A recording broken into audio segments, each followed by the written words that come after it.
Bismillahirrahmanirrahim. Assalamu alaikum students. I hope everyone is fine by the grace of Allah. Welcome to the class 10. Students, आप सबको बहुत बहुत मुबारक हो कि आप क्लास 9 से प्रमोट होकर क्लास 10 में आ गए। लेकिन बेटा आप पर अब बहुत बड़ी जिम्मेदारी आ गई है। जैसा कि आपने बोर्ड रूल के मुताबिक सुना होगा और पढ़ा भी होगा कि बोर्ड में ये कहा गया है कि जिस बच्चे की अब 10 में जो परसेंटेज आएगी वही परसेंटेज उसकी 9th की कंसीडर की जाएगी।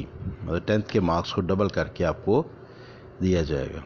सो बेटा अब ये है कि टाइम शॉर्ट है आपके पास, ठीक है, स्कूल भी क्लोज्ड हैं, तो LLS ने आपके लिए एहतमाम किया है इस चीज़ का कि आपको ऑनलाइन क्लासेस दी जाएं। और हम सब टीचर्स और स्टाफ और प्रिंसिपल साहब सब मिलके हम ये कह रहे हैं, कोशिश कर रहे हैं कि आप लोग बेहतर से बेहतर तरबियत ले सके घर बैठे। सो घर बैठे रहें, अपने आप को महफूज रखें, दूसरों को भी महफूज रखें। आप महफूज होंगे, पाकिस्तान भी महफूज होगा। ओके बेटा, थैंक यू। अब आते हैं हम अपने लेक्चर की तरफ। बेटा मैं आपको फ़िज़िक्स कराऊंगा, 10th क्लास की physics. Open your books, page number 1, unit number 10, simple harmonic motion and waves. जैसा कि बेटा आप स्क्रीन पे देख रहे हो, ये पिक्चर ऊपर आई हुई थी। इस चैप्टर 9 मार्क्स का बोर्ड में आते हैं आंसर्स। एक MCQs होता है, 2 शॉर्ट क्वेश्चंस होते हैं और एक लॉन्ग क्वेश्चन होता है। तो हर चैप्टर के जैसे मैं पहले भी बताता हूँ, तो आपने इसको ज़हन-नशी कर लेना है कि 1 MCQ, 2 short and 1 long, 4 marks, ठीक है। टोटल मिलके 9 मार्क्स बनते हैं। Let's start the first lecture. Page number 2, topic number 10.1, simple harmonic motion. The first lecture start from motion of mass attached to a spring. If the spring is stretched or compressed through a small displacement x from its mean position. जब हम किसी spring को stretch करते हैं, मतलब खींचते हैं या कंप्रेस करते यानी दबाते हैं स्मॉल डिस्टेंस पे, ठीक है ना, उसके मीन पोजीशन से, ठीक है ना, इट एक्सर्ट्स अ फोर्स, और उसमें फोर्स आती है ऑन द मैस, मैस के ऊपर फोर्स अप्लाई करता है। According to the Hooke's law, the force is directly proportional to the change in length x of the spring. Hooke's law के मुताबिक जो सा फोर्स जो से डायरेक्टली प्रोपोर्शनल होती है उस डिस्टेंस के। तो F is equal to minus K x, ठीक है। अब सेकेंड पैराग्राफ में क्या कह रहा है, where x is the displacement of the mass from its mean position O and K is a constant called the spring constant define as. K को हम डिफाइन करते हैं, K को एक तरफ कर लेते हैं और बाकी वैल्यूज दूसरी तरफ ले जाते, तो आ जाता है K is equal to minus F over x. The value of K is a measure of the stiffness of the spring. K की जो वैल्यू होगी वो स्प्रिंग के ऊपर डिपेंड करेगी, स्प्रिंग की स्टिफनेस के ऊपर।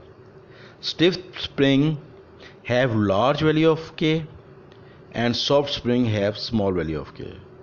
मतलब जो स्प्रिंग होता है उसकी अगर स्टिफ होगा, जैसे कार का होता है, बाइक का होता है, तो उसके ऊपर काफ़ी उसकी K की वैल्यू ज़्यादा होगी as compare to the spring जो हमें बॉल पॉइंट में होता है, तो आप हल्का सा पुश करते हैं तो वो पुश हो जाता है, ठीक है ना। तो इस तरह सॉफ्टनेस और स्टिफनेस के ऊपर ये डिपेंड करता है। हमने 9th में हमने रीड आउट किया था Newton second law of motion, और उसकी इक्वेशन थी F is equal to ma होता है, सो हमें पता है। सो हम क्या करेंगे, F की जहाँ पे ma फिट कर देंगे। Therefore K is equal to minus ma over x, और A को एक तरफ रख के बाकी सारी वैल्यू दूसरी तरफ ले जाते हैं, तो वो जगह A is equal to minus K over m x। अब यहाँ पे देखिए K ओवर m जोन से दोनों कॉन्स्टेंट्स हैं, और जब भी कांस्टेंट लगते हैं तो वो डायरेक्टली प्रोपोर्शनल होती हैं एक दूसरे के। So A is directly proportional to minus x। It means that the acceleration of a mass attached to a spring is direct to the displacement from the mean position. The horizontal motion of a mass spring system is an example of simple harmonic motion. ठीक है बेटा, समझ लगी? अब ये आपकी जो right side पे पिक्चर्स बनी हुई हैं पेज नंबर 2 पे ए बी सी, इसमें आप देखेंगे तो जब हम स्प्रिंग अटैच करते हैं हॉरिजॉन्टल के ऊपर मैस के साथ तो वो ओ पोजीशन पे है, ठीक है ना, ए पे, और जब हम उसको स्ट्रेच करते हैं, खींच ए तक ले जाते हैं, ठीक है ना, पिक्चर नंबर 2 में बी में, तो क्या होगा, एक्स डिस्टेंस हम उसको स्प्रिंग को स्ट्रेच किया, then release the force, spring move towards the mean position, but body does not stop here, it moves away from the mean position and reaches to the point B. Diagram में आप देखेंगे कि वो B तक पहुंचे, तो spring क्या हुआ, कंप्रेस हो गया। अब जब कंप्रेस होगा तो एक्सर्ट द फोर्स, तो वो उसको वापस अपनी ओरिजिनल पोजीशन की तरफ फेंकेगा, तो वो body moves towards the position O, original position, it doesn't stop and pass away from the O A. So ये जो मूवमेंट है A to O to B, B O to A, ये movement चलती रहेगी और इसको कहते हैं 2 and 4 मोशन, जो आपने क्लास 9 में आपने टाइप्स ऑफ मोशन में पढ़ा था, 2 and 4 मोशन, याद आया? सो ये बेटा ये उसकी एग्जांपल है।